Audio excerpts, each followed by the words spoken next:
सोमनाथाय नमः।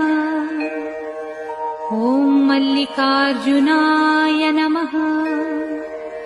ॐ महाकालेश्वराय नमः। ॐ ओंकारेश्वराय नमः।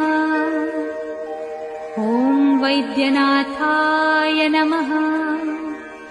ॐ भीमशंकराय नमः। ॐ रामेश्वराय नमः। ॐ नागेश्वराय नमः। ॐ विश्वेश्वराय नमः।